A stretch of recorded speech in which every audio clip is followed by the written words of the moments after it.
ভাতের মাড় কি ফেলে দিচ্ছেন আপনারা? একবার হলো ভাতের মাড় দিয়ে এই রেসিপিটি তৈরি করে নেবেন। আজ আমি তৈরি করেছি ভাতের মাড় দিয়ে আর 1 কাপ আটা দিয়ে মচমচে পাঁপড়। পাঁপড়গুলো কত সুন্দর হয়েছে দেখে নিশ্চয়ই আপনারা বুঝতে পেরেছেন। এই রেসিপিটি বানানো খুব খুব সহজ, একেবারে ছোট থেকে বড় সবাই তৈরি করে নিতে পারবেন আর মাস জুড়ে সংরক্ষণ করে এই পাঁপড়গুলো খেতে পারবেন। যখন মনে নয় তখনই বাচ্চাদের দিতে পারবেন তৈরি করে। মূল রেসিপিতে চলে আসলাম। প্রথমে লাগবে ভাতের মাড়। আমি এখানে ভাতের মাড় নিয়ে নিলাম অল্প পরিমাণে। এরপরে যদি লাগে তাহলে পরে আবার দিয়ে নিব। এবার হচ্ছে আমি এখানে আটা দিব। আটার প্যাকেটটা আপনাদের দেখিয়ে দিচ্ছি, অনেকে বিশ্বাস করেন না আপনারা। এবার হচ্ছে এই আটা আমি 1 কাপ পরিমাণ নেব, আপনারা কম বেশি করে নিতে পারেন, কোনো সমস্যা নেই। এবার আমি এই ভাতের মাড়ের মধ্যে দিয়ে দিলাম 1 কাপ আটা। আটাটা দেওয়ার পরে এখানে দিয়ে দিব স্বাদ মতো লবণ। লবণটা দেওয়ার পরে এখানে আমি ভাতের মাড়ের সাথে আটাটা ভালোভাবে মিশিয়ে নিব। একটু ভালোভাবে মেশাতে হবে যেন কোনো গোটা গোটা না থাকে। এবার আরও একটু ভাতের মাড় দিয়ে দিলাম।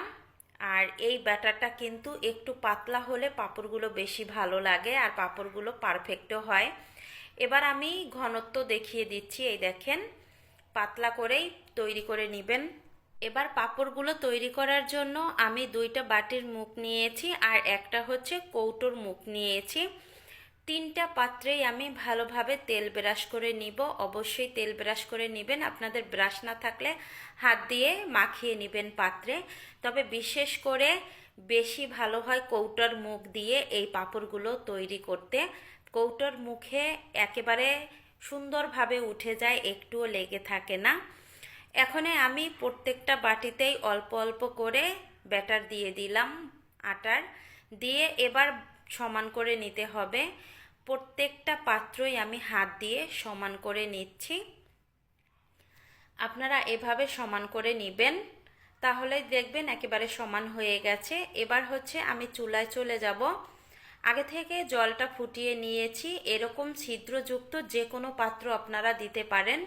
তার উপরে হচ্ছে এই যে আমি ভাপ দিয়ে নিব, 2 বাটি দিয়ে দিলাম।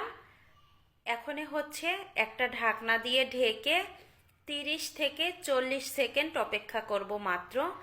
40 সেকেন্ড পরে আমি ঢাকনা তুলে নিলাম। এবার সেদ্ধ হয়ে গেছে ভাপে, নামিয়ে নিব আমি। নামিয়ে নেওয়া হয়ে গেছে। বাকি যে পাত্রটা আছে এটা ছিল বড়, এটা ধরেনি, এটা আমি আলাদাভাবে দিয়ে দিলাম। দিয়ে আবারও 30 থেকে 40 সেকেন্ড অপেক্ষা করে তারপরে হচ্ছে নামিয়ে নিলাম। নামিয়ে নেওয়ার পরে একটু ঠান্ডা করে নিতে হবে যেন আপনি হাত দিয়ে ধরতে পারেন। এবার আমি একটা ছুরি দিয়ে চারপাশটা ছাড়িয়ে নিলাম। এখন হচ্ছে এভাবে একটু উঠিয়ে নেবেন। উঠানোর পরে হাত দিয়ে যখনই টান দিবেন তখন সম্পূর্ণ এই রুটিটা চলে আসবে। রুটিটা ভালোভাবে উঠানো হয়ে গেছে, এই দেখেন। এবার হচ্ছে অন্য একটা পাত্রে রেখে দিয়েছি আর কৌটোর মুখে যে রুটিটা দিয়েছিলাম সেটাও চারপাশ দিয়ে উঠিয়ে এবার আমি রুটিটা উঠিয়ে নিচ্ছি। সবগুলো পাঁপড় আমি সেমভাবেই তৈরি করে নিব। সবগুলো তৈরি করা হয়ে গেছে, এবার রোদ্রে শুকাতে দিব। আমি এই পাঁপড়গুলো রোদ্রে 2 ঘন্টা শুকিয়ে নিয়েছি। 2 ঘন্টাতেই পাঁপড়গুলো শুকিয়ে এই দেখেন কুলোতে দিয়েছিলাম, একেবারে মিশে গেছে। পাঁপড়গুলো আমি উঠিয়ে নিয়েছি আর এখন পাঁপড়গুলো একটু আপনাদের হাত দিয়ে ধরে দেখাচ্ছি আমি যে কতটা পাতলা হয়েছে। এই দেখেন কাচের মতো স্বচ্ছ, এপাশ থেকে ওপাশে দেখা যাচ্ছে আঙুলগুলো, এতটা পাতলা এই পাঁপড়গুলো। এবার পাঁপড়গুলো ভাজি করে দেখাবো আপনাদের। প্রথমে তেলটা গরম করে নিয়েছি আর অবশ্যই তেলটা অল্প হিটে গরম করে নেবেন। বেশি হিটে গরম করে নিলে তাহলে কিন্তু পাঁপড়গুলো দেওয়ার সঙ্গে সঙ্গে পুড়ে যাবে। এই দেখেন একটা পাঁপড় দিয়েছি কত বড় হয়ে গেছে, ছোট একটা পাঁপড় থেকে বড় একটা পাঁপড়ে পরিণত হয়ে গেল। এই পাঁপড়টা আমি তেল ছেঁকে উঠিয়ে নিলাম। এবার আরও একটা পাঁপড় দিলাম। পাঁপড়টা দেওয়ার পরে এভাবে একটু চেপে চেপে দিবেন, তাহলে দেখবেন পাঁপড়গুলো ফুলে ডাবল হয়ে যাবে।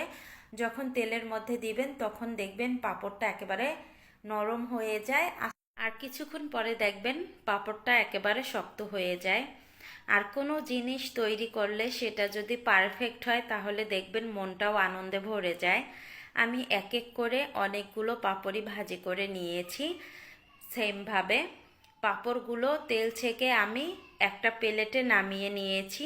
এবার হচ্ছে একটা পাঁপড় ভেঙে আপনাদের সাথে শেয়ার করব যে কতটা পারফেক্ট হয়েছে। এভাবে একটু চাপ দিলেই সম্পূর্ণ গুঁড়ো হয়ে যাবে।